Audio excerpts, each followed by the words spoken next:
Clip والا ہے وہ جو بھونک ٹونک کرتا ہے تو اس کا نام بھی بتاؤں گا، ضلع بھی بتاؤں گا۔ سب سے پہلے کوئی شہنشاہ نقوی ہے کراچی کا، وہ انبیاء علیہم الصلوۃ والتسلیم کی کیا توہین کرتا ہے، کیا ان کے ساتھ وہ کہتا ہے ہم مولا علی کو انبیاء کے برابر نہیں مانتے، ہم مولا علی کو انبیاء کے برابر نہیں مانتے، ہم مولا علی کو انبیاء سے افضل مانتے ہیں۔ ہم مولا علی کو انبیاء کے برابر نہیں مانتے، ہم مولا علی کو انبیاء سے افضل مانتے ہیں۔ اب ظاہر بات ہے، یہ تھوڑا تبصرہ کرتا ہوں، جب یہ کہہ رہے ہیں انبیاء سے افضل مانتے ہیں تو آپ ظاہر بات ہے میرے بھائیوں، افضلیت ہوتی ہے ثواب اور جزا زیادہ ہونے کا میں، کہ ثواب اور جزا زیادہ ہو یہ افضل ہے اس سے، کیونکہ اللہ کی بارگاہ کو قرب زیادہ رکھتا ہے، ثواب اور جزا زیادہ پاتا ہے۔ اب ثواب اور جزا زیادہ پاتا ہے تو کس وجہ سے پاتا ہے، اللہ کا قرب کس وجہ سے زیادہ لیتا ہے، کہ اس کے اندر صفات عالیہ، اعلی عمدہ صفات جو اللہ کے قرب کا سامان ہوتی ہیں وہ زیادہ ہوتی ہیں، جس کے اندر جتنا زیادہ ہوں گی وہ اتنا، یعنی دوسرے لفظوں میں یوں کہہ سکتے ہو کہ اللہ تعالیٰ کی معرفت، محبت جس میں جتنا زیادہ ہوگی وہ اتنا افضل ہوگا۔ کیوں؟ کہ جتنا معرفت اور محبت زیادہ ہوگی اتنا تقوی زیادہ ہوگا، اور اللہ فرما رہا ہے ان اکرمکم عند اللہ اتقاکم، اللہ کے ہاں تم میں سے زیادہ عزت والا وہی شخص ہے جو تم سے زیادہ متقی ہے، پرہیزگار ہے۔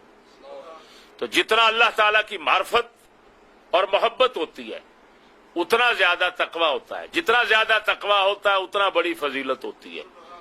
جب تمام انبیاء علیہم السلام سے مولا علی کو یہ افضل مانتے ہیں تو اس کا مطلب یہ نکلا کہ تمام انبیاء علیہم السلام کی معرفت اور محبت حضرت علی سے کم ہے، حضرت علی کے اندر زیادہ ہے،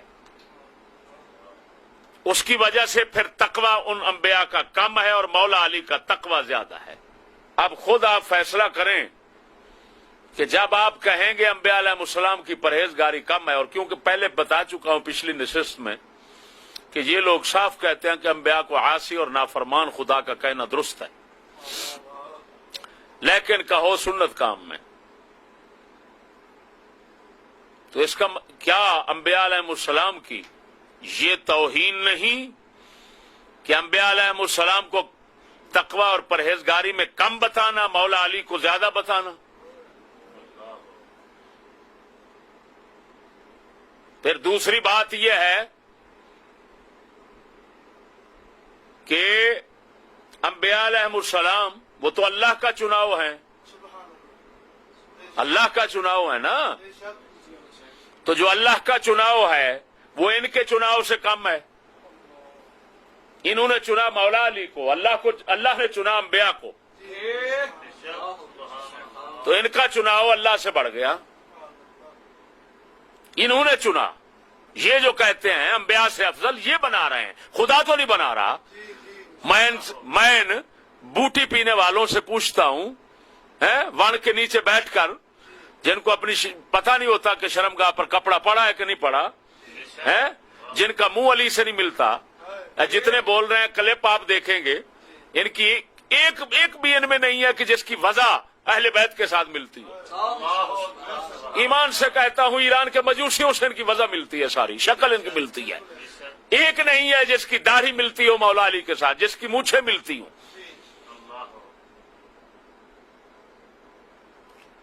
لیکن ایک طرف یہ لوگ انتخاب کریں مولا علی کا اور اس کو بنائے خدا سے اپنا انبیاء علیہ السلام تو تسلیم سے افضل، تو یہ ان کا انتخاب، اور خدا پاک انتخاب کرے انبیاء علیہ السلام کا اور یہ پھر بڑھاتے ہیں اس سے۔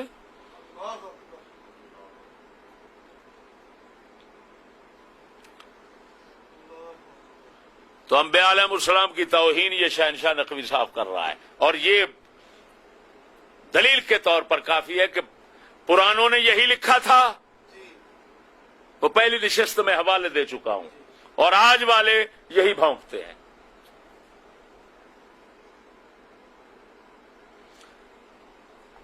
تو اگلی بات، اب اگلا ان کا مجتہد آ رہا ہے، جی وہ بھی معصوم ہے، کیونکہ اصل معصوم یہی ہیں جی۔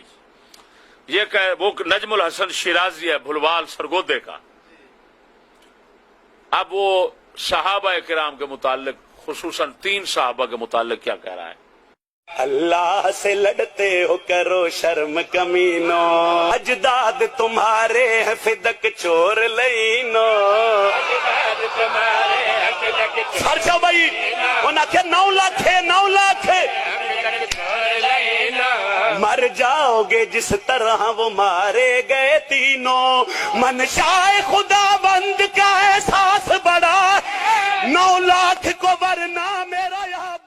وہ شعر پڑھ رہا ہے، اللہ سے لڑتے ہو کرو شرم کمینوں، ہمیں کہہ رہا ہے سنیوں کو، کمینے ہمیں کہہ رہا ہے سنیوں کو، لیکن ہم اپنی فکر کیا کریں جب خدا کے ساتھ نبیوں کے ساتھ یہ کرتے ہیں۔ اللہ سے لڑتے ہو کرو شرم کمینوں، اجداد تمہارے ہیں فدق چور لعینوں۔ یعنی ابو بکر عمر عثمان پاک وہ باغ فدق کے چور ہیں، تو تمہیں شرم نہیں، ہمیں کہہ رہے ہیں تمہیں شرم نہیں آتی لعینوں، اجداد تمہارے بڑے جو تھے وہ تو فدق کے چور ہیں، انہوں نے ڈکیٹی کی ہے۔ وہ جس طرح حامد رضا سلطانی بھوکا، یہ اس طرح کتا بھوک رہا ہے۔ مر جاؤ گے جس طرح وہ مارے گئے تینوں، یہ ہمیں کہہ رہا ہے۔ یہ 298 والی دفعہ اس پر لگتی ہے، اور پہلی پر 295 سی لگتی ہے۔ میں 7 دفعہ بتاتا جاؤں کیونکہ وہ نبیوں کی توہین ہے،